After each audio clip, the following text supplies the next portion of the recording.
Boa noite, cavalheiros, boa noite, senhoritas. Mandando vídeo aula aí sobre a frente B, aula 7, Primeira Guerra Mundial, que é um dos temas aí que vai cair na prova 4.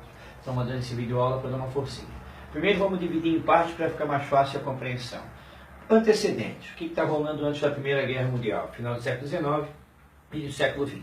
Primeiro, nós temos a própria concorrência econômica que se ampliou devido à Segunda Revolução Industrial, a propagação da indústria por outros países, como o Japão, né, Meiji, os Estados Unidos. Temos o surgimento de novas maneiras produtivas, os motores a combustão, a energia elétrica, o telégrafo, o telefone. Então, nós temos maior processamento para transporte, maior rapidez na movimentação, na comunicação. Essa revolução industrial, ela também possibilitou todo um desenvolvimento de tecnologias de destruição em massa. E isso gerou uma corrida armamentista e, consequentemente, temos um momento chamado paz armada. O que foi essa paz armada? Os países se esforçavam para manter boas relações diplomáticas, mas estavam investindo pesadamente em armas de destruição em massa, como as metralhadoras, futuramente os aviões, os tanques submarinos e todas as outras tecnologias usadas em prol da guerra e dos objetivos governamentais. Então, consequentemente, nesse contexto de Segunda Revolução Industrial, de paz armada, temos também o imperialismo e a corrida imperialista, que ficou mais acirrada com a unificação da Itália e da Alemanha, o aparecimento de novas potências no cenário europeu. Esse encerramento fica muito claro na Conferência de Berlim, de 1884, onde nós já percebemos um primeiro afrontamento sobre essa questão e da importância dos territórios coloniais para as potências industrializadas.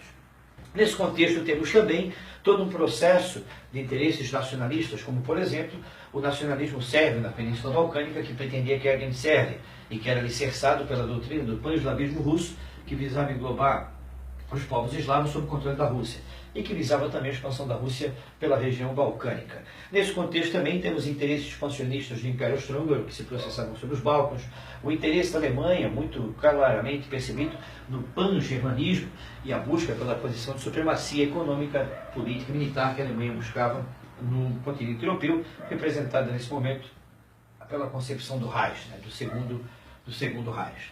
Outra coisa importante nesse momento é os interesses conflitantes que havia no cenário europeu, como o interesse conflitante do anglo-germanismo, que era a concorrência econômica entre a Alemanha e a Inglaterra, o conflito franco, a ideia de conflitante franco-germânica, que era a ideia de revanchismo francês para recuperar Alsácia-Lorena, que foi perdido na Guerra Franco-Prussiana em 1871, durante a unificação alemã. Então, os franceses têm essa ideia de revanche que afetava o nacionalismo francês. Temos interesses expansionistas como o interesse do Japão e tantos outros interesses e nacionalismos que se somaram em dois blocos militares. A Tríplice Aliança, composta pela Alemanha, Itália e Império Austro-Húngaro. É importante salientar que a Itália sai desse bloco em 1915 e a Tríplice Entente, composta pela Inglaterra, pela França, pelo Império Russo e futuramente pelos Estados Unidos. O estopim principal que levou à guerra é o assassinato do arquiduque Francisco Ferdinando e de Sofia Chotkin, no dia 28 de junho de 1914, em Sarajevo, capital da Bósnia-Herzegovina. O autor do assassino, um jovem estudante chamado Gavrilo Príncipe, submisso a um grupo pertencente a um grupo terrorista chamado Jovem Bósnia, conectado ao Mão Negra, que atuava na Sérvia, que era um grupo nacionalista sérvio, que era um grupo terrorista. Esse atentado se deve ao fato, a materialização desse nacionalismo xenófobo sérvio, se deve ao fato de que em 1908 o Império Austro-Húngaro anexou a Bósnia-Herzegovina nos Balcãs, a província da Bósnia-Herzegovina, território cobiçado dentro do projeto da criação da Grande Sérvia e alicerçado no pan-eslavismo do Império Russo. A partir do assassinato do arquiduque Francisco Ferdinando, temos a eclosão do conflito, dividida resumidamente em três partes. A primeira parte, Guerra de Movimento, 1914 e 1915, com destaque para o Plano Schlieffen. O que seria o Plano Schlieffen, que é importante? Foi um plano secreto feito pela Alemanha que visava contornar a linha Maginot e usaram a Bélgica para atacar a França. Então, era um plano alemão para atacar a França.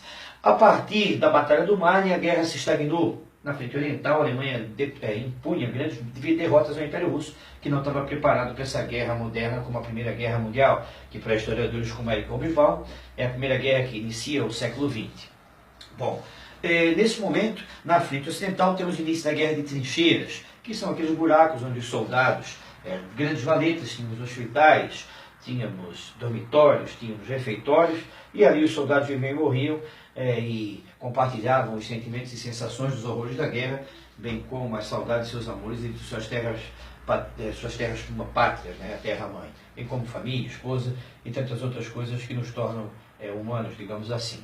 Bom, dentro desse contexto, na segunda fase, temos dois acontecimentos importantes, que é a saída da Rússia, que a população não suportou o peso que a guerra gerou numa Rússia já czarista, já marcada por ondas e agitações contra o czar. Então na Rússia temos dois momentos, a Revolução de Fevereiro, que resumidamente criou um governo burguês capitalista que não tirou a Rússia da guerra, e a Revolução de Outubro, que foi a Revolução Bolchevique, que levou os bolcheviques em Lenin ao poder, de ideologia socialista inspirada na doutrina marxista, e fez o Tratado de Brest-Litovsk com a Alemanha, tirando a Rússia da guerra e cedendo territórios que os alemães haviam conquistado. Nesse contexto, os Estados Unidos, é importante salientar, também viviam um período de prosperidade.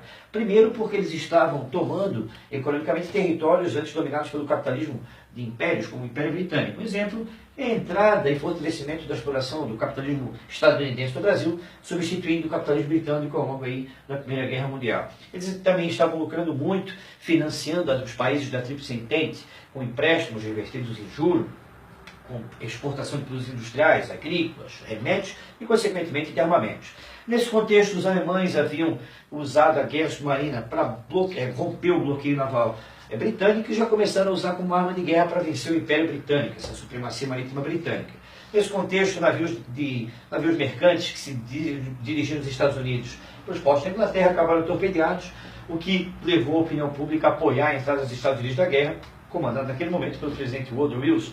Então, é um contexto favorável economicamente para os Estados Unidos, e a sua entrada na guerra reverteu os rumos da guerra para uma terceira fase, por causa da questão que os norte-americanos mandaram 1 milhão de soldados a mais aviões, equipamentos, tanques, subsídios e militares, e, consequentemente, na terceira fase, temos a queda dos aliados da Alemanha e da própria Alemanha, que passa por uma revolução interna que levou à transição da monarquia do Kaiser para a República de Weimar, que não consegue contornar e, digamos assim, governar a Alemanha por muito tempo, principalmente até por causa dos impactos da futura crise de 1929. E, claro, outra coisa importante nesse contexto, após a rendição alemã, é o Tratado de Versalhes, que estabeleceu algumas cláusulas, duras cláusulas, no caso ao Alemanha, ao Império Alemão, que era um pagamento, a indenização de 33 bilhões de dólares. A Alemanha vai perder vários territórios, vai perder matérias-primas, vai ser desmilitarizada, não poder produzir armas acima de calibre 38, perder muitas colônias.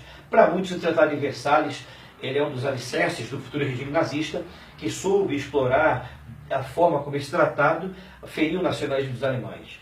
E os nazistas souberam, através de toda uma manipulação política e ideológica, principalmente com o domínio da mídia, como materializar esse nacionalismo ferido em prol da construção do futuro Terceiro Reich. O Reich dos horrores, diga-se de passagem, pelas terríveis questões que perpetuou ao longo da Segunda Guerra Mundial, com destaque para o Holocausto, nos campos de extermínio, né? E aí percebemos o quão a razão também pode ser perigosa. Bom, dentro desse contexto, temos algumas questões importantes, como, por exemplo, a formação da Liga das Nações, que acabou perdendo força, a ascensão política das mulheres, um surto de industrialização no Brasil, o surto de gripe espanhola e, consequentemente, o surgimento de novos países, como Irlanda, Finlândia, Estônia, Letônia, Lituânia, Polônia, Tchecoslováquia, Áustria-Hungria desmembrada e Iugoslávia. Então essas aí são umas dicas rápidas aí para esse contexto aí do mundo, pré, durante e pós a Primeira Guerra Mundial. Bom domingo a todos, paz e amor do coração, galera.